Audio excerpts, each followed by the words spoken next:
Gak salah dulu aku ceraikan kamu, Mas. Ternyata nasibmu gini-gini aja. Tukang ake miskin mana bisa punya rumah sepertiku. Assalamualaikum penonton setia dan penonton baru. Bayangkan, seorang suami yang dulu setia mendampingi istrinya dari nol, rela hidup sederhana demi kebahagiaan bersama. Namun, saat sang istri berhasil meraih status PNS, ia tega menceraikan suaminya hanya karena merasa malu punya pasangan seorang tukang Aceh. Bertahun kemudian, mereka dipertemukan kembali di sebuah rumah baru yang penuh kebanggaan. Saat itu sang istri dan suami barunya menertawakan tukang Aceh miskin itu tanpa sadar. Ternyata, sahabat semuanya, sebelum kita mulai cerita ini, like dan share dulu cerita ini, tuliskan juga di kolom komentar. Dari daerah mana kalian menonton? Semoga yang mau komentar dan kenalan di kolom komen dimudahkan segala urusannya, dilapangkan rezekinya, disehatkan badannya, dan dikabulkan semua hajat dunia akhirat oleh Allah Subhanahu wa Ta'ala. Sekarang mari kita mulai ceritanya. Di sebuah gang kecil di pinggiran kota Kediri, terdapat deretan rumah kontrakan sederhana yang berdiri rapat, dindingnya tipis, catnya sudah mulai mengelupas, dan atap sengnya berderit setiap kali hujan deras turun. Dari luar, rumah-rumah itu tidak ada yang istimewa. Namun, di balik salah satunya, tersimpan sebuah kisah perjalanan rumah tangga yang penuh perjuangan. Di sanalah Agus dan istrinya, Wiwit, menjalani hari-hari mereka dengan segala keterbatasan. Agus adalah seorang tukang Aceh panggilan. Setiap pagi, ia membawa tas kecil berisi obeng, tang, dan peralatan seadanya, yang seringkali sudah berkarat karena terlalu sering dipakai. Kaos yang dikenakannya selalu lusuh, bercampur noda oli dan debu. Tapi di balik kesederhanaannya, ia adalah suami yang penuh tanggung jawab. Wiwit, istrinya, adalah seorang guru honorer di sekolah dasar negeri, tak jauh dari kontrakan mereka. Gajinya pas-pasan, bahkan sering tidak cukup untuk memenuhi kebutuhan sehari-hari. Tapi ia menjalani profesinya dengan hati tulus, karena mengajar adalah mimpinya sejak kecil. Pagi itu, suara ayam tetangga masih terdengar bersahut-sahutan ketika Agus sudah bangun lebih dulu. Dengan hati-hati, ia merebus air untuk membuat kopi, lalu menyiapkan sarapan sederhana. Nasi putih, tempe goreng, dan sambal bawang yang ia ulek pelan agar tidak membangunkan Wiwit. "Wih, bangun, sudah pagi. Kamu harus siap-siap ke sekolah," bisik Agus sambil menepuk lembut bahu istrinya.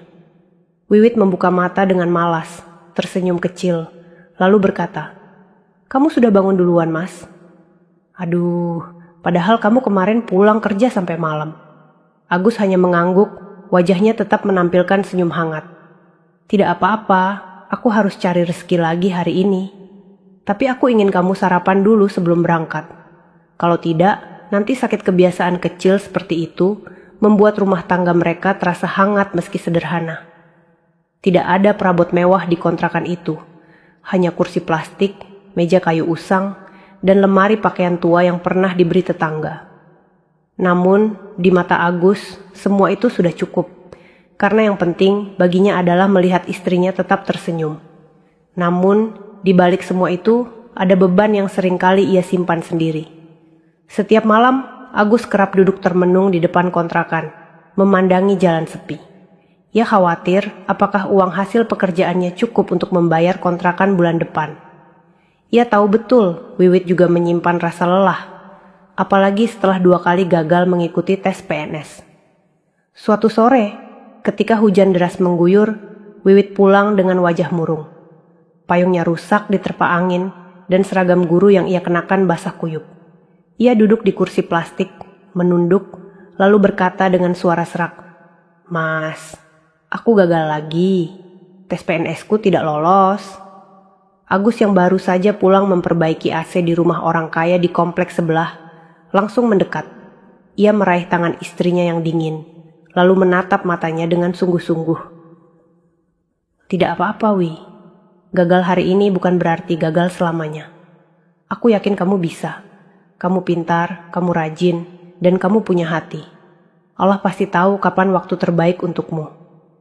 Air mata Wiwit menetes, bercampur dengan sisa air hujan di pipinya.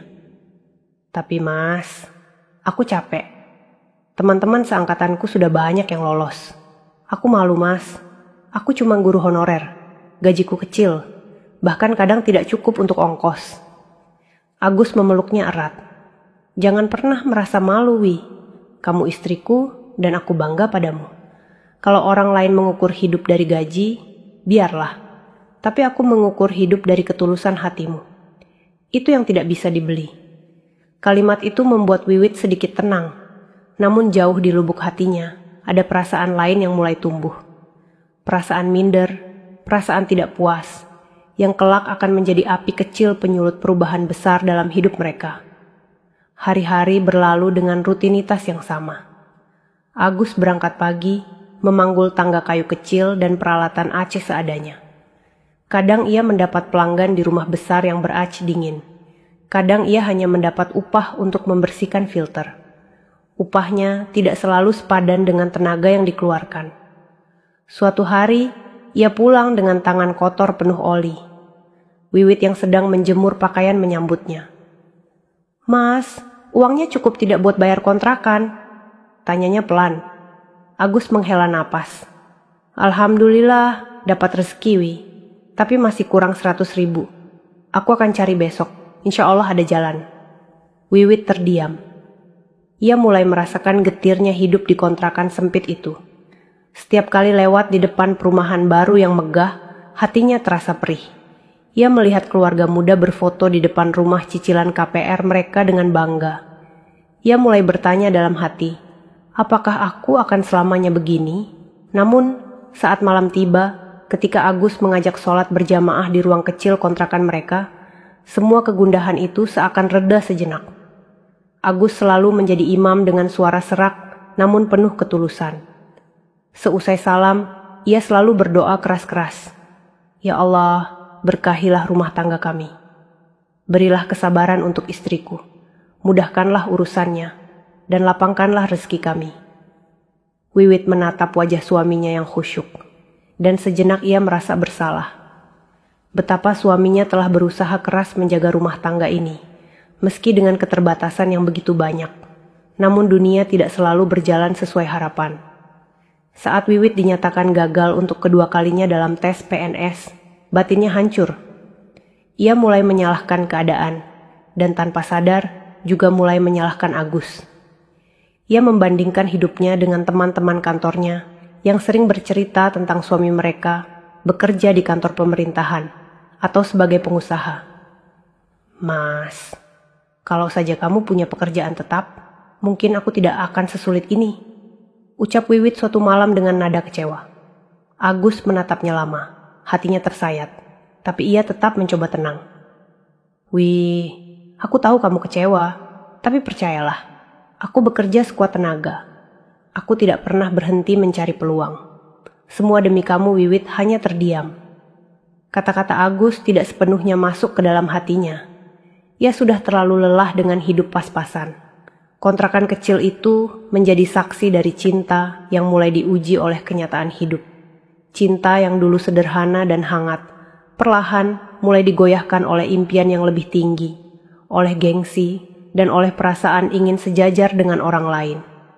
Agus tetap berusaha, berlari dari satu rumah ke rumah lain memperbaiki AC, meski tubuhnya kurus, dan kulitnya mulai gosong oleh teriknya matahari. Ia percaya bahwa selama ia berusaha, Allah tidak akan membiarkan keluarganya terlantar. Namun, di sisi lain, Wiwit semakin gelisah. Dalam hati kecilnya, ia masih mencintai Agus, tapi ada suara lain yang berkata, apakah aku pantas hanya hidup begini selamanya? Dan itulah awal dari perjalanan panjang mereka. Sebuah kehidupan kontrakan sederhana yang menyimpan ribuan cerita tentang cinta, pengorbanan, kesabaran, dan luka yang perlahan-lahan akan terkuak satu persatu. Malam itu, hujan deras turun lagi. Atap seng kontrakan Agus dan Wiwit bocor di beberapa titik. Air menetes ke lantai, membuat genangan kecil. Agus segera mengambil ember plastik dan meletakkannya di bawah tetesan air.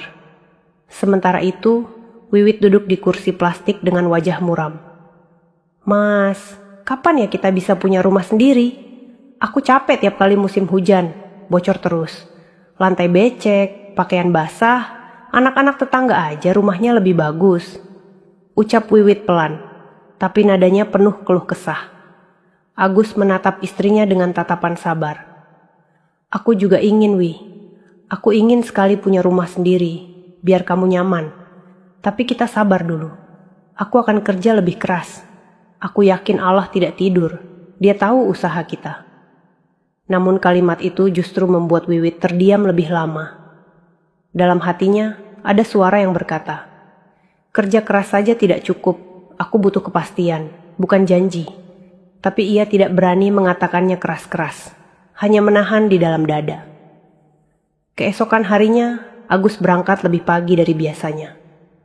Ada panggilan untuk memperbaiki AC di kantor kelurahan. Dengan membawa tangga dan obeng seadanya, ia menyusuri jalan setapak sambil menahan panas matahari pagi. Wiwit yang baru saja bersiap ke sekolah hanya bisa memandangi suaminya dari jauh. Tetangga sebelah, Bu Siti, sempat nyeletuk, "Wiwit, suamimu itu rajin ya? Meski cuma tukang AC, tapi kelihatan pekerja keras." Wiwit tersenyum tipis, tapi di hatinya ia merasa sakit. Kata cuma tukang AC seperti menampar harga dirinya. Ia tidak suka ketika orang lain mengingatkan bahwa suaminya berbeda dengan suami orang lain. Hari-hari berikutnya semakin berat. Gaji honorer Wiwit tidak cukup, sementara Agus hanya mendapat orderan kecil. Pernah suatu kali, mereka hanya bisa makan nasi dengan garam dan sambal. Wiwit menangis diam-diam di dapur, merasa hidupnya terlalu pahit. Agus mendekatinya, mencoba menenangkan. "Wih, maafkan aku. Aku tahu kamu capek. Tapi percayalah, semua ini akan berubah. Kita hanya harus bersabar sedikit lagi." Namun air mata Wiwit tidak berhenti. "Mas, aku ingin sekali punya kehidupan lebih baik. Aku ingin bisa membeli baju tanpa harus menabung berbulan-bulan. Aku ingin bisa pulang ke rumah dengan bangga, bukan malu karena rumah kita cuma kontrakan sempit." Agus menunduk. Kata-kata itu seperti pisau yang menusuk hatinya. Ia ingin berteriak bahwa ia juga ingin hidup lebih baik, tapi ia tahu tidak ada gunanya. Yang bisa ia lakukan hanya bekerja lebih keras, meski tubuhnya mulai lelah. Waktu berjalan. Ujian PNS ketiga semakin dekat. Wiwit belajar siang malam, membawa buku kemana-mana, berharap kali ini Allah mengabulkan doanya. Agus mendukung penuh, meski diam-diam ia khawatir. Jika Wiwit berhasil, akankah ia masih setia dengan kehidupan sederhana mereka? Suatu malam, ketika listrik padam, mereka duduk di teras kontrakan dengan cahaya lilin. Angin malam berhembus lembut, dan suara jangkrik terdengar di kejauhan. Agus menggenggam tangan istrinya erat-erat. "Wih, apapun yang terjadi nanti, entah kamu lolos atau tidak, aku ingin kamu ingat satu hal. Aku selalu di sini untukmu. Aku tidak akan pergi kemanapun," ucap Agus dengan suara pelan tapi penuh keteguhan. Wiwit menatap suaminya. Ada rasa haru yang membuncah, tapi juga ada keraguan yang tak bisa ia sembunyikan. Ia hanya mengangguk tanpa berani bersumpah yang sama. Hari demi hari terasa seperti ujian panjang bagi mereka. Agus tetap bekerja dari pagi hingga malam. Wiwit tetap berusaha di sekolah dan belajar untuk ujian. Di antara kesibukan itu, cinta mereka seperti terombang-ambing di tengah ombak besar. Kadang terasa hangat, kadang terasa dingin. Kontrakan kecil itu menjadi saksi perjuangan dua manusia yang berbeda cara pandang. Agus melihat cinta sebagai kesabaran tanpa batas, sementara Wiwit mulai melihat cinta sebagai beban yang harus ditukar dengan kenyamanan. Dan disinilah awal segalanya. Dari kontrakan sempit dengan dinding kusam, dari meja makan yang hanya berisi nasi dan tempe, dari doa yang dipanjatkan dengan air mata, cerita besar itu akan bergulir. Sebuah cerita tentang kesetiaan yang diuji oleh waktu, tentang mimpi yang bertabrakan dengan kenyataan, dan tentang cinta yang pada akhirnya dipertanyakan keberadaannya. Pagi itu udara terasa lebih sejuk dari biasanya. Burung-burung berkicau di pepohonan sekitar gang kontrakan, seolah sedang memberi semangat baru. Wiwit duduk di meja kecilnya, menyiapkan buku-buku dan lembaran catatan yang sudah penuh coretan. Hari itu adalah hari yang ia nanti-nantikan, hari ujian PNS ketiga kalinya. Di dapur kecil kontrakan, Agus sibuk menyiapkan sarapan seadanya. Mie instan rebus dengan irisan cabai dan telur ceplok. Bau harum sederhana itu memenuhi ruangan. Meski hanya makanan murah, Agus menatanya dengan rapi di meja, seakan itu hidangan istimewa. "Wih, sarapan dulu, jangan sampai perut kosong. Kamu butuh tenaga untuk ujian nanti," kata Agus sambil tersenyum. Wiwit menghela napas, menatap mie rebus di hadapannya. Ia terdiam sejenak, lalu berkata lirih, "Andai saja aku bisa sarapan seperti ini bukan hanya saat ujian, Mas. Tapi setiap hari, dengan makanan yang lebih baik." Ucapan itu membuat senyum Agus sedikit meredup, tapi ia tetap berusaha tegar. "Suatu hari nanti, insya Allah. Yang penting sekarang kamu fokus dulu. Aku yakin kali ini kamu bisa." Wiwit akhirnya makan perlahan, meski pikirannya penuh kecemasan. Matanya sembab karena semalaman belajar. Di sela suapan, ia berkata, "Mas, kalau aku lolos nanti, aku ingin kita pindah dari kontrakan ini. Aku sudah tidak sanggup terus tinggal di sini." Agus menatap istrinya lama. Ada harapan sekaligus ketakutan dalam hatinya. Ia takut, jika Wiwit berhasil, jarak di antara mereka akan semakin lebar. Tapi ia tidak ingin merusak semangat istrinya. Maka ia hanya berkata, "Amin, Wi. Aku juga ingin itu." Jam 8 pagi, Agus mengantar Wiwit ke lokasi ujian. Ia hanya bisa mengantarnya sampai gerbang, karena tidak diperbolehkan masuk. Dengan wajah penuh doa, ia menggenggam tangan istrinya. "Wih, jangan tegang. Anggap saja ini ujian biasa. Ingat, kamu sudah berjuang keras. Aku percaya kamu bisa." Wiwit mengangguk pelan, tapi tatapan matanya penuh keraguan. "Kalau aku gagal lagi, Mas, aku tidak sanggup kalau harus menghadapi kenyataan itu sekali lagi." Agus menepuk pundaknya lembut. "Kalau gagal kita coba lagi. Kalau berhasil, alhamdulillah. Hidup tidak berhenti di sini. Jangan takut, aku selalu ada di sampingmu." Kata-kata itu membuat Wiwit sedikit tenang. Ia melangkah masuk, meninggalkan Agus yang berdiri di luar pagar dengan wajah penuh harap. Agus menunggu lama di bawah pohon, duduk di atas motor tuanya yang catnya sudah pudar. Sesekali ia menengadah, berdoa lirih. "Ya Allah, mudahkan langkah istriku hari ini. Jika ini yang terbaik untuknya, kabulkanlah. Jika belum, beri dia kesabaran untuk menerima." Beberapa jam kemudian, Wiwit keluar dari ruangan ujian. Wajahnya letih, tapi matanya berbinar sedikit. Agus segera menghampirinya. "Bagaimana, Wi? Lancar?" Wiwit menghela napas panjang. "Entahlah, Mas, ada soal yang aku ragu. Tapi aku sudah berusaha." Agus tersenyum, mencoba memberi semangat. "Itu yang penting, kamu sudah lakukan yang terbaik." Namun, di dalam hati Wiwit ada perasaan was-was yang begitu besar. Ia takut kegagalan ketiga akan membuatnya benar-benar jatuh. Hari-hari menunggu pengumuman terasa panjang. Wiwit semakin sering murung. Ia jarang bercanda seperti dulu. Setiap kali bertemu tetangga yang bertanya, "Gimana, Wiwit? Lolos PNS nggak kali ini?" Hatinya terasa perih. Agus melihat perubahan itu, tapi ia tidak tahu bagaimana menghiburnya lagi.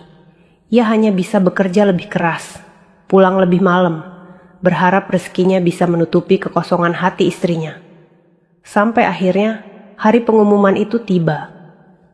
Wiwit duduk di depan warung internet bersama teman-teman sesama peserta. Tangannya gemetar saat mengetik nomor ujian di layar monitor. Agus menunggu di luar, berdiri gelisah di samping motor tuanya. Detik demi detik terasa seperti menunggu vonis.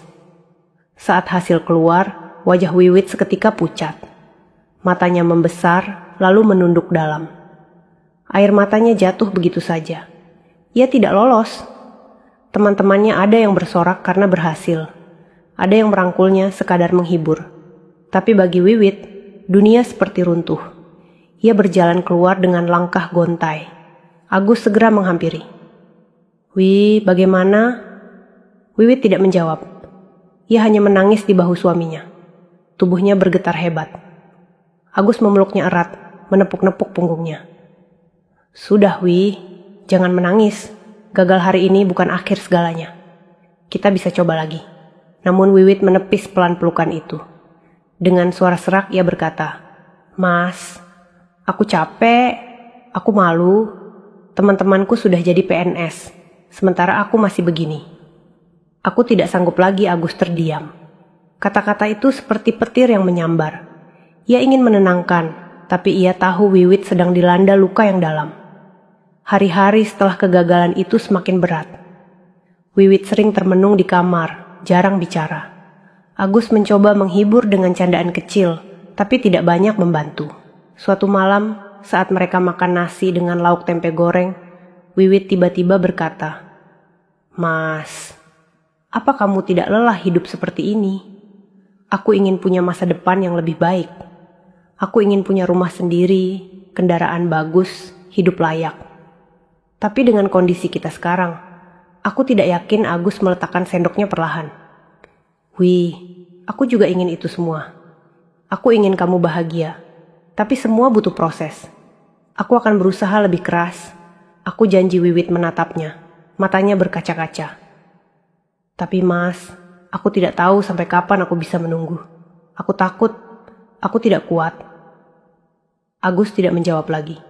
Ia hanya menunduk, merasakan sesak di dadanya. Malam itu, meski mereka makan di meja yang sama, hati mereka terasa berjauhan. Beberapa minggu berlalu. Perlahan, Wiwit mulai bangkit, tapi dengan sikap yang berbeda. Ia lebih sering diam, lebih sering membandingkan hidupnya dengan orang lain.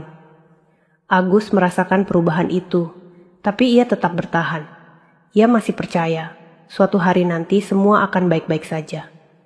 Ia hanya tidak tahu bahwa di balik doa dan kesabarannya, hati istrinya sudah mulai goyah. Kontrakan sempit itu menjadi saksi dari sebuah harapan yang hancur, luka yang dalam, dan cinta yang mulai diuji lebih berat lagi. Dan tanpa mereka sadari, perjalanan ini baru saja dimulai. Pagi itu, matahari baru saja terbit di balik pepohonan. Wiwit berdiri di depan cermin kecil di kamar kontrakan. Wajahnya masih terlihat lelah, tapi ada semangat baru di matanya. Hari itu adalah hari pengumuman PNS untuk keempat kalinya ia mencoba. Setelah 3 kali gagal, kali ini ia berdoa lebih khusyuk, belajar lebih keras, dan bahkan melakukan puasa sunnah demi memperkuat harapannya. Agus menatap istrinya yang sedang merapikan jilbabnya. Ia tersenyum tipis. "Wih, insya Allah kali ini ada kabar baik. Aku yakin usahamu tidak akan sia-sia." Wiwit hanya mengangguk. Jantungnya berdebar kencang. Ia tidak ingin terlalu berharap, tapi di dalam hati kecilnya ada doa yang terus berbisik. "Ya Allah, kabulkan kali ini." Di sebuah warnet kecil, suasana ramai oleh para peserta yang sama-sama menanti hasil. Suara ketikan keyboard terdengar berulang, diiringi desah napas tegang dari mereka yang mencari nama masing-masing. Wiwit duduk di salah satu kursi, jari-jarinya gemetar ketika mengetik nomor ujian. Agus menunggu di luar, seperti biasa, duduk di atas motor tuanya sambil berzikir. Tiba-tiba terdengar suara lirih dari dalam warnet. "Alhamdulillah." Wiwit menutup mulutnya dengan tangan, matanya membesar dan air mata menetes tanpa bisa ditahan. Namanya tercatat lolos. Ia berlari keluar, menghampiri Agus. "Mas, aku lulus PNS." Agus yang sedang menunduk langsung mendongak. Senyum lebar terukir di wajahnya, matanya berkaca-kaca. Ia meraih tangan istrinya erat-erat. "Alhamdulillah, Wi. Allah kabulkan doamu. Aku bangga sekali sama kamu." Wiwit menangis bahagia. Tubuhnya bergetar karena lega. Setelah sekian lama menanggung rasa gagal, akhirnya ia berhasil juga. Hari itu seharusnya menjadi hari paling indah bagi mereka berdua.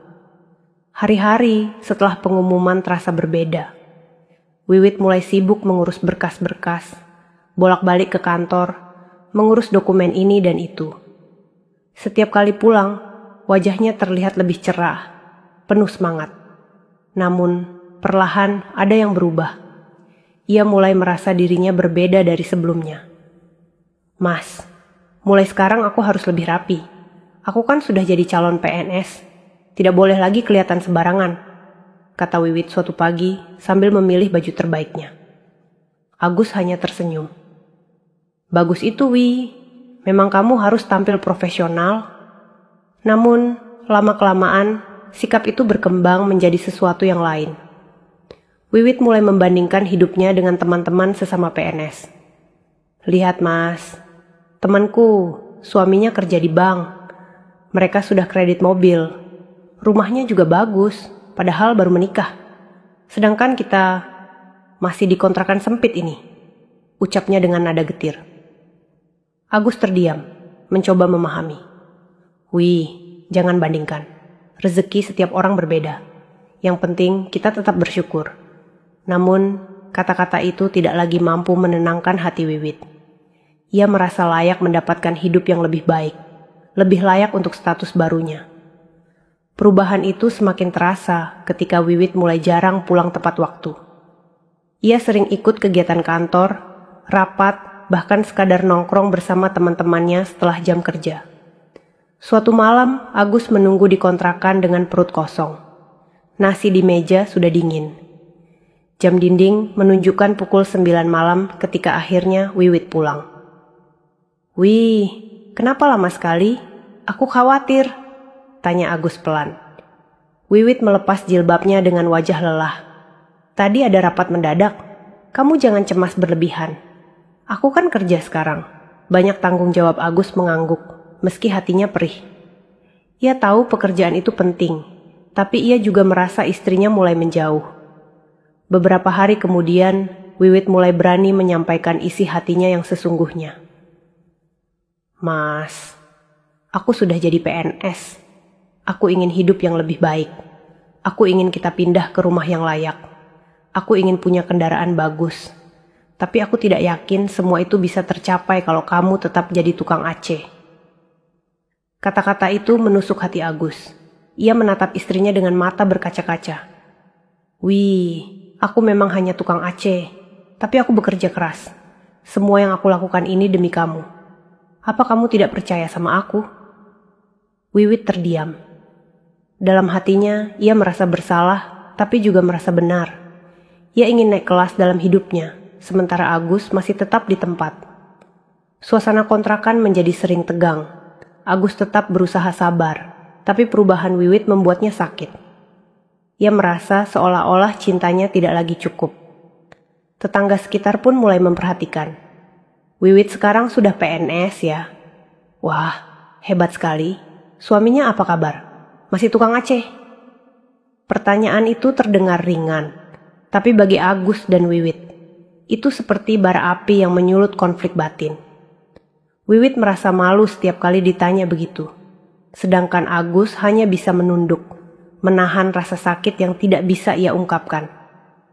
Suatu malam, ketika mereka duduk di teras kontrakan, Wiwit akhirnya berkata dengan suara pelan, tapi menusuk, Mas, aku ingin jujur.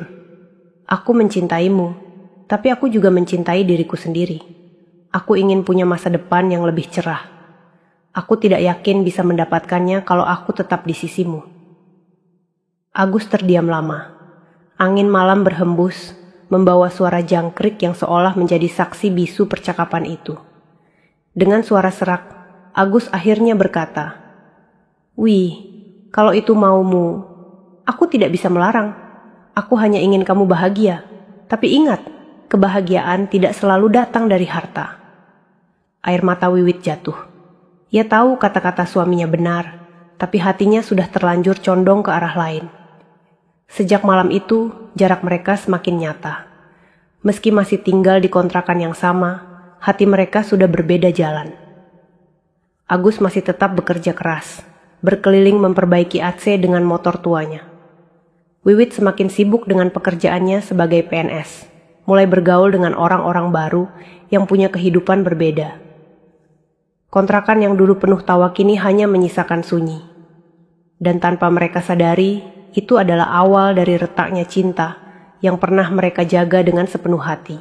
Hari-hari di kontrakan itu kini tak lagi sama. Jika dulu setiap pagi selalu ada canda kecil antara Agus dan Wiwit, kini yang tersisa hanya keheningan. Wiwit jarang menyapa, bahkan sering berangkat tanpa sarapan. Agus yang biasanya menyiapkan teh hangat, kini hanya duduk termenung, memandangi dinding kusam yang seakan ikut menyimpan luka. Agus sadar, ada yang berubah. Senyum istrinya tak lagi hangat. Tatapannya sering kosong, seolah berada di tempat lain. Suatu malam, saat hujan deras membasahi atap seng, Agus mencoba membuka pembicaraan. "Wih, kenapa akhir-akhir ini kamu sering diam? Kalau ada masalah ceritalah." Aku suamimu Wiwit yang sedang melipat baju berhenti sejenak, lalu menatap Agus dengan mata yang berkaca-kaca. "Mas, aku lelah. Aku tidak bisa terus hidup seperti ini. Aku ingin punya rumah sendiri, ingin masa depan yang jelas. Aku tidak yakin bisa mendapatkannya kalau aku tetap di sampingmu." Ucapan itu membuat dada Agus sesak. Ia mencoba tersenyum, meski bibirnya bergetar. "Wih, aku tahu kamu kecewa. Tapi aku selalu berusaha. Aku kerja siang malam demi kamu. Apa itu tidak cukup?" Air mata Wiwit jatuh. "Bukan itu, Mas. Aku butuh lebih dari sekadar usaha. Aku butuh kepastian. Aku butuh hidup yang layak. Aku sudah terlalu lama menunggu Agus terdiam." Kata-kata itu seperti pisau yang mengiris hatinya. Ia tahu Wiwit tidak lagi bisa ia genggam dengan cinta semata. Beberapa minggu kemudian, Wiwit mulai terang-terangan membicarakan tentang perceraian. Malam itu, ia duduk di meja kecil kontrakan, membuka pembicaraan dengan suara lirih tapi tegas. "Mas, aku ingin kita berpisah." Agus terkejut. "Wih, jangan bicara begitu. Kita sudah melewati banyak hal bersama. Jangan hancurkan semuanya hanya karena harta." Wiwit menunduk, suaranya bergetar. "Mas, aku sudah berusaha, tapi aku tidak bisa lagi. Aku sudah mencoba mencintai kehidupan ini, tapi aku tidak kuat. Aku ingin jalan yang berbeda." Agus bangkit dari kursi, berjalan mondar-mandir sambil menahan air mata. "Jadi, semua pengorbananku tidak berarti apa-apa. Semua malam aku bekerja sampai larut, semua keringatku tidak ada artinya di matamu." Wiwit menangis terseduh. "Aku menghargai itu, Mas, tapi cinta saja tidak cukup. Aku butuh masa depan hari-hari setelah itu terasa berat." Agus masih mencoba mempertahankan rumah tangga, sementara Wiwit semakin yakin dengan keputusannya. Hingga suatu pagi, Wiwit benar-benar mengajukan gugatan cerai. Di pengadilan agama, suasana begitu hening. Agus duduk dengan wajah pucat, sementara Wiwit berusaha tegar. Hakim membaca berkas-berkas, lalu menanyakan kesediaan mereka. "Apakah benar kamu, Wiwit, mengajukan gugatan cerai?" tanya hakim. Dengan suara bergetar, Wiwit menjawab, "Iya, Yang Mulia." Agus menunduk. Air matanya jatuh tanpa bisa ditahan. Hakim kemudian menoleh padanya. "Apakah kamu, Agus, rela diceraikan?" Agus terdiam lama. Lalu dengan suara parau ia berkata, "Kalau itu yang terbaik untuknya, saya rela. Saya hanya ingin dia bahagia." Ruangan itu sunyi. Hanya terdengar isak tangis kecil dari beberapa orang yang menyaksikan. Setelah putusan cerai dibacakan, Agus berjalan keluar dengan langkah gontai. Di tangannya hanya ada map lusuh berisi surat-surat. Sementara Wiwit keluar dengan wajah datar, meski hatinya remuk. Di luar gedung, Agus sempat memanggilnya. "Wih, meski kita tidak lagi bersama, aku tetap mendoakanmu. Semoga kamu bahagia dengan jalanmu." Wiwit menatapnya sebentar. Matanya basah. Namun ia tidak menjawab, hanya berbalik pergi. Beberapa bulan kemudian, Wiwit menikah dengan seorang polisi muda bernama Wawan. Pernikahan itu berlangsung sederhana, tapi penuh kebanggaan. Rekan-rekannya sesama PNS hadir, memberi selamat. Wiwit terlihat bahagia, meski ada sesekali bayangan masa lalunya bersama Agus terlintas di benaknya. Sementara itu, Agus kembali ke kontrakan sendirian. Malam-malamnya sunyi. Ia sering duduk di teras, memandangi langit. Hanya suara jangkrik yang menemaninya. Ya Allah, aku sudah kehilangan segalanya. Tapi aku percaya engkau punya rencana yang lebih baik. Doa Agus lirih, menahan tangis yang sudah tak mampu ia sembunyikan. Tetangga sekitar mulai bergosip. Kasihan Agus ditinggal istrinya. Padahal dia orangnya baik. Wiwit memang sudah PNS, pantas kalau dia cari yang lebih mapan. Gosip itu menyayat hati Agus, tapi ia memilih diam. Ia tidak ingin membela diri. Ia hanya percaya bahwa waktu akan membuktikan segalanya.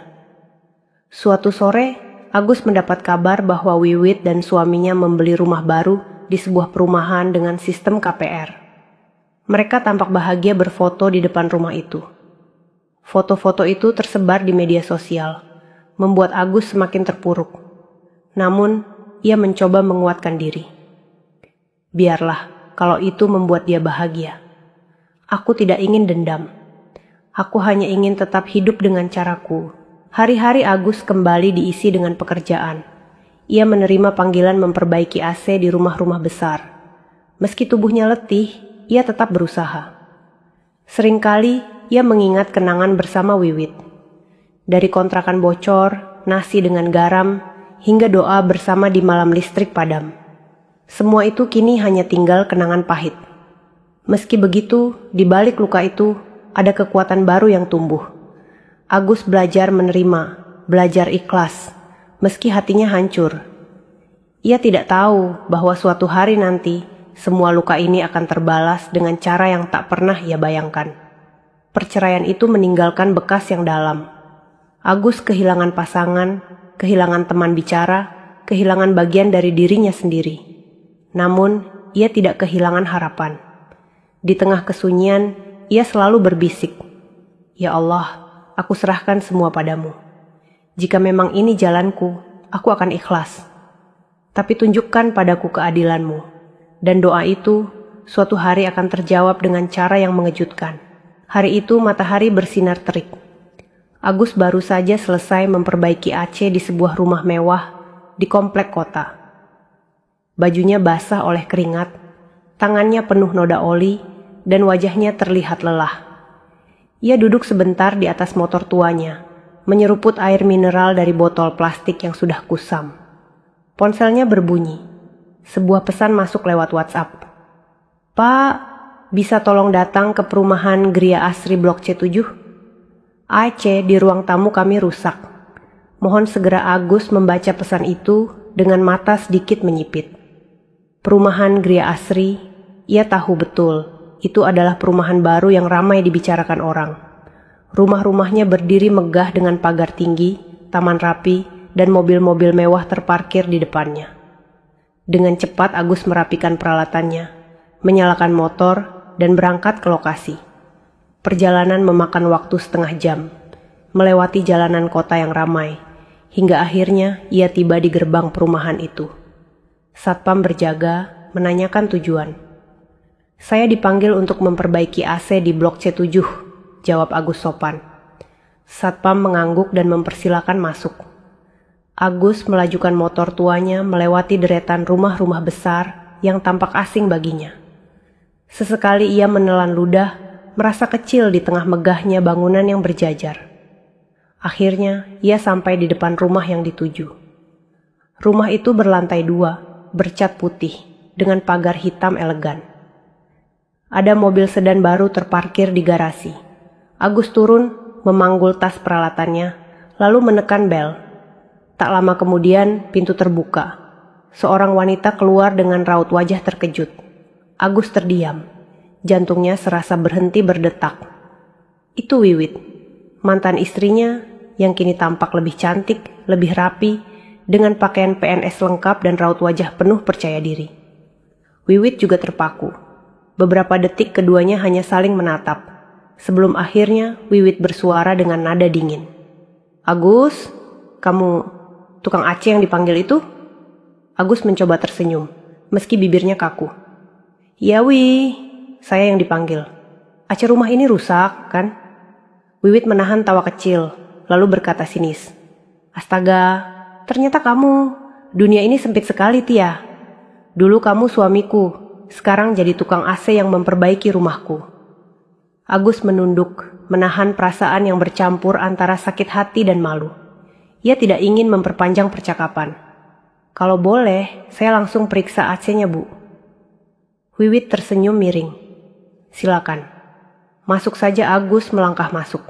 Ruang tamu rumah itu luas, sofa empuk berwarna krem tersusun rapi, karpet tebal menutupi lantai, dan pendingin ruangan tergantung di dinding. Semua terlihat begitu mewah dibandingkan kontrakan kecil tempat ia dulu tinggal bersama Wiwit. Tiba-tiba seorang pria muncul dari dalam, mengenakan seragam polisi. Badannya tegap, wajahnya penuh wibawa. Agus mengenalnya dari cerita orang. Wawan, suami baru Wiwit. Ini siapa, Wi? Tanya Wawan sambil menatap Agus dengan heran. Wiwit tersenyum bangga. Ini Agus, Mas, mantan suamiku. Sekarang dia tukang ece. Kebetulan rumah kita butuh diperbaiki, jadi dia yang datang. Wawan tertawa kecil, menepuk pundak Wiwit. Kebetulan sekali. Dunia memang kecil. Yah, setidaknya ada gunanya juga punya mantan tukang ya. Kata-kata itu menusuk hati Agus. Tapi ia tetap diam, menahan segala rasa. Ia hanya ingin segera memperbaiki AC itu, menyelesaikan pekerjaannya, lalu pergi. Saat Agus memanjat tangga kecil dan mulai membuka penutup as, suara tawa Wiwit terdengar lagi. Mas, lihatlah, untung aku memilih cerai dulu. Coba bayangkan kalau aku masih bersamamu sekarang. Aku pasti tetap tinggal di kontrakan bocor itu. Tidak mungkin bisa tinggal di rumah megah seperti ini. Agus menunduk, tangannya bergetar, tapi ia berusaha tetap fokus pada pekerjaannya. Dalam hatinya ia berdoa, Ya Allah, kuatkan aku. Jangan biarkan aku terpancing amarah. Namun, Wiwit belum berhenti. Ia berjalan mendekat, lalu berkata lagi, Aku bangga sekarang punya suami seorang polisi. Hidupku jauh lebih terjamin. Sementara kamu, ya, begini saja.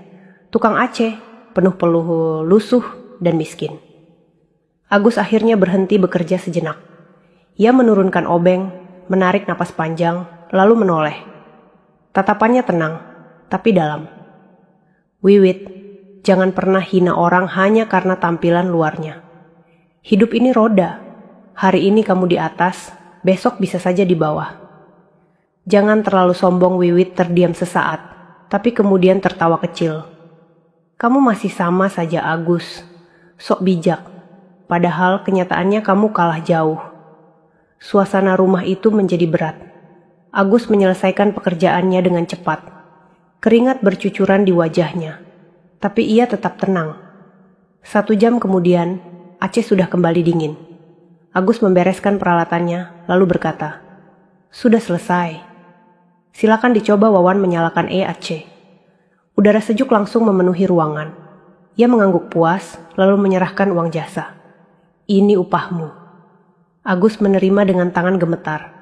Bukan karena jumlahnya, tapi karena perasaan yang campur aduk. Ia merasa harga dirinya diinjak-injak, tapi ia tidak ingin menunjukkan kelemahan. Saat hendak keluar, Wiwit kembali bersuara. Agus, aku ingin kamu lihat betapa beruntungnya aku meninggalkanmu. Lihat rumah ini, lihat suamiku. Jangan pernah menyesali perpisahan kita, karena jelas aku yang menang. Agus menatapnya dalam. Senyumnya tipis, penuh luka. Menang? Hidup bukan perlombaan, Wi. Tapi jika menurutmu begitu, biarlah. Yang penting, aku masih punya harga diri. Wiwit terdiam. Ada sesuatu dalam tatapan Agus yang membuatnya gelisah, meski ia berusaha menutupinya dengan senyum sinis. Agus keluar dari rumah itu dengan langkah berat. Di luar, matahari sudah mulai condong ke barat. Ia duduk di atas motornya, menatap rumah megah itu sekali lagi. Hatanya penuh dengan perasaan yang tak bisa dijelaskan. Sakit, marah, tapi juga ada rasa iba. Ia bergumam pelan, "Ya Allah, aku serahkan semuanya padamu. Jika hari ini aku dihina, biarlah. Aku yakin Engkau akan tunjukkan keadilanmu suatu hari nanti." Dan ia tidak tahu, doa itu akan segera terjawab, bahkan lebih cepat dari yang ia bayangkan. Agus menyalakan motornya, hendak meninggalkan rumah megah itu dengan hati yang penuh luka. Namun, langkahnya terhenti sejenak. Ada dorongan dari dalam hatinya untuk tidak hanya pergi begitu saja. Sebuah rasa yang menekan, seperti bisikan yang berkata, "Sudah cukup kamu menahan diri, Agus. Saatnya mereka tahu siapa sebenarnya yang sedang mereka hina." Agus mematikan kembali motornya. Ia menoleh ke rumah, menarik napas panjang, lalu berjalan masuk lagi ke halaman. Wawan dan Wiwit yang masih berdiri di ruang tamu terkejut melihatnya kembali masuk. "Loh, kenapa balik lagi?" tanya Wawan dengan nada heran. Agus menatap mereka dengan tenang. "Ada sesuatu yang harus kalian ketahui. Aku tidak ingin kalian salah paham lebih jauh tentang siapa aku." Wiwit menyilangkan tangan di dada, tersenyum sinis. "Apalagi Gus? Mau bilang kalau suatu hari kamu juga bisa punya rumah mewah?" "Ah, sudahlah.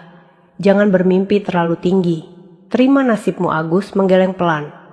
Ia lalu membuka tas lusuhnya, mengeluarkan sebuah map coklat yang sudah kusam. Dari dalamnya, ia mengeluarkan beberapa lembar sertifikat tanah yang dilapisi plastik bening. Dengan suara tenang, ia meletakkannya di atas meja ruang tamu. "Lihat baik-baik. Tanah tempat rumah ini berdiri bukan milik developer. Itu tanah warisan dari orang tuaku." Ruangan seketika sunyi. Wawan mendekat, mengambil sertifikat itu, membaca dengan teliti. Matanya membesar ketika melihat nama pemilik yang tercantum jelas, Agus Santoso. Nomor kafling, lokasi, hingga luas tanah semuanya sesuai dengan posisi rumah yang mereka cicil sekarang. Ini tidak mungkin," gumam Wawan. Wajahnya pucat. Wiwit ikut melihat, tangannya gemetar. Bibirnya terbuka, tapi tak ada kata yang keluar.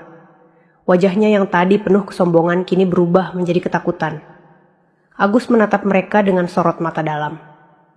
"Rumah yang kalian banggakan ini memang berdiri megah, tapi jangan lupa, pondasinya menapak di atas tanahku. Tanah yang diwariskan orang tuaku. Tanah yang selama ini aku diamkan karena aku tidak ingin sombong. Tapi hari ini, kalian membuatku harus menunjukkan." Wiwit mundur setapak. Air matanya mulai menetes. "Mas, aku tidak tahu. Aku tidak pernah tahu tanah itu milikmu." Agus tersenyum pahit. "Tentu saja kamu tidak tahu. Karena selama ini aku tidak pernah mengungkitnya. Aku ingin kita hidup sederhana dengan apa yang kita punya. Tapi kamu memilih meninggalkanku karena merasa aku tidak cukup. Dan sekarang, lihatlah, kamu justru tinggal di atas tanahku." Wawan mencoba menguasai diri, meski wajahnya jelas panik. "Tapi, bagaimana bisa? Kami membeli rumah ini resmi lewat developer. Ada sertifikat KPR dari Bank." Agus mengangguk pelan. "Aku tahu, developer itu memang membeli sebagian tanah orang kampung sini. Tapi tidak semua. Beberapa kafling masih atas namaku, termasuk kafling ini. Entah karena kelalaian, entah karena permainan nakal, rumah ini tetap dibangun di atas tanahku tanpa izin. Dan aku punya bukti sah." Wawan terdiam. Ia merasa seluruh harga dirinya sebagai polisi jatuh seketika. Air mata Wiwit semakin deras. Ia terisak, lalu mendekati Agus. "Mas, maafkan aku. Aku khilaf. Aku terlalu buta oleh keinginanku. Aku tidak pernah menyangka semua akan begini." Agus menatapnya tajam, lalu berkata lirih, "Kamu tahu, Wi, hari ini bukan tentang tanah, bukan tentang rumah, tapi tentang harga diri. Kamu sudah menginjak harga diriku. Kamu menertawakan keringatku. Padahal di balik peluhku, ada warisan yang tak pernah kamu hargai." Wiwit jatuh terduduk di lantai, menangis tanpa henti. Sementara Wawan hanya bisa terdiam, wajahnya pucat pasi. Agus mengemasi kembali sertifikat itu, memasukkannya ke dalam map. Aku tidak datang ke sini untuk pamer. Aku hanya ingin kalian tahu, jangan pernah meremehkan orang lain hanya karena penampilan luarnya. Hidup ini bisa berbalik kapan saja ia berdiri, memanggul kembali tas peralatannya. Sebelum melangkah keluar, ia menoleh sekali lagi. Wiwit, dulu aku mencintaimu sepenuh hati. Aku menerima semua kekuranganmu. Tapi kamu meninggalkanku karena merasa aku terlalu kecil. Sekarang kamu tinggal di atas tanahku. Tapi jangan pernah berharap aku akan membiarkanmu menginjak harga diriku lagi. Suasana rumah itu hening. Hanya suara isakan Wiwit yang terdengar, bercampur dengan suara jam dinding yang berdetak pelan. Wawan terdiam, merasa malu sekaligus kalah. Agus melangkah keluar dengan tenang, meski di dalam dadanya badai emosi masih bergemuruh. Namun, untuk pertama kalinya setelah sekian lama, ia merasa lega. Harga dirinya yang selama ini diinjak, akhirnya bisa berdiri kembali. Di depan rumah, ia menyalakan motornya, lalu berbisik pada dirinya sendiri. Ya Allah, terima kasih, Engkau tunjukkan keadilanmu hari ini. Biarlah mereka belajar dari kesombongan mereka. Aku hanya ingin hidup tenang dengan caraku motor tua itu, melaju pelan meninggalkan perumahan mewah. Sementara di dalam rumah, Wiwit menangis terseduh, menyesali semua keputusannya. Hari-hari setelah kejadian itu menjadi mimpi buruk bagi Wiwit. Setiap kali ia memandang rumah barunya, hatinya bergetar. Bukannya bahagia, ia justru selalu teringat pada kata-kata Agus. Jangan pernah menginjak harga diriku lagi. Malam pertama setelah Agus mengungkap kebenaran, Wiwit tidak bisa tidur. Ia gelisah di ranjang besar bersprei putih. Wawan, suaminya, sudah terlelap. Tapi Wiwit hanya bisa memandang langit-langit kamar dengan mata berkaca-kaca. Semua kenangan bersama Agus berputar di kepalanya. Kontrakan bocor, nasi dengan garam, doa-doa malam, dan pelukan hangat setiap kali ia gagal tes PNS. Ya Allah, betapa bodohnya aku. Aku meninggalkan orang yang benar-benar mencintaiku hanya karena gengsi dan harta, bisiknya sambil menutup wajah dengan tangan. Air matanya mengalir deras, membasahi bantal. Beberapa hari kemudian, gosip mulai menyebar di lingkungan perumahan. Entah bagaimana, kabar bahwa rumah Wiwit dan Wawan berdiri di atas tanah milik Agus tersebar. Tetangga-tetangga berbisik setiap kali mereka lewat. Itu loh, rumah Bu Wiwit, katanya tanahnya milik mantan suaminya. Kasihan ya, sudah hina-hina mantan, ternyata malah tinggal di atas tanahnya. Wiwit tidak tahan mendengar bisikan itu. Ia malu, wajahnya selalu menunduk saat keluar rumah. Bahkan teman-temannya sesama PNS pun mulai bertanya-tanya. Suatu sore, Wiwit memberanikan diri menemui Agus. Ia datang seorang diri ke kontrakan lama tempat Agus masih tinggal. Saat tiba, hatinya remuk melihat kondisi Agus yang tetap sederhana. Kursi plastik tua, dinding kusam, dan atap bocor. Tapi di balik semua itu, ada ketenangan yang terpancar dari wajah Agus. Assalamualaikum. Suara Wiwit lirih di depan pintu. Agus keluar, mengenakan kaos lusuh dan sarung yang sudah pudar warnanya. Ia terdiam melihat mantan istrinya berdiri di depan rumah. Waalaikumsalam. Ada apa, Wi? Tanyanya tenang. Wiwit menunduk, air matanya sudah berlinang. Mas, maafkan aku. Aku khilaf. Aku terlalu buta dengan gengsi. Aku meninggalkanmu padahal kaulah yang selalu mendukungku. Aku salah, Mas. Sangat salah. Agus memandangnya lama, lalu tersenyum tipis. Aku sudah memaafkanmu, Wi. Bahkan sejak hari kau meninggalkanku. Tapi ingat, maaf bukan berarti aku bisa melupakan luka yang kau tinggalkan. Wiwit menangis terisak. Lututnya lemas, hampir jatuh. Mas, andai aku bisa memutar waktu, aku tidak akan pernah meninggalkanmu. Agus menghela napas, menatap langit senja yang berwarna jingga. Waktu tidak bisa diputar, Wi. Yang bisa kita lakukan hanya belajar dari kesalahan. Aku sudah ikhlas. Semoga kamu juga bisa belajar ikhlas dengan pilihanmu. Saat itu, Wawan datang. Ternyata ia diam-diam mengikuti Wiwit. Wajahnya muram, penuh penyesalan. Ia mendekat, lalu menatap Agus. Mas Agus, saya malu. Saya tahu, sebagai laki-laki seharusnya saya bisa menjaga istri saya dari kesombongan. Tapi saya ikut menertawakanmu hari itu. Saya mohon maaf. Agus menatapnya dengan wibawa yang tenang. Mas Wawan, saya tidak pernah marah padamu. Yang saya sesalkan hanyalah kesombongan yang membuat orang lupa diri. Kamu masih muda, jangan ulangi kesalahan yang sama. Wawan menunduk dalam, hatinya bergetar. Hari itu, Wiwit dan Wawan pulang dengan wajah penuh penyesalan. Mereka sadar, rumah megah yang mereka banggakan tidak bisa menutupi rasa malu dan luka batin yang mereka ciptakan sendiri. Sementara Agus kembali duduk di kursi plastiknya, memandangi senja. Ia tersenyum kecil, meski hatinya masih menyimpan perih. Tapi di balik semua itu, ada ketenangan. Ia tahu, Allah telah menunjukkan keadilan dengan cara yang indah. Beberapa bulan kemudian, rumah itu akhirnya bermasalah. Developer dipanggil untuk menyelesaikan sengketa tanah, dan Wawan harus pontang-panting mengurusnya. Wiwit semakin terpuruk, merasa hidupnya bukan lagi kebahagiaan yang ia impikan. Suatu malam, ia menulis di buku catatannya, "Aku meninggalkan kesetiaan demi gengsi. Aku kehilangan cinta sejati demi bayangan kemewahan. Kini aku tahu tak ada yang lebih berharga daripada hati yang tulus. Dan hati itu sudah aku sia-siakan." Agus tetap melanjutkan hidupnya sebagai tukang AC. Meski sederhana, ia kini disegani banyak orang. Orang-orang yang dulu meremehkan mulai menghormatinya, karena tahu di balik kesederhanaannya, ia memiliki sesuatu yang tidak dimiliki orang lain.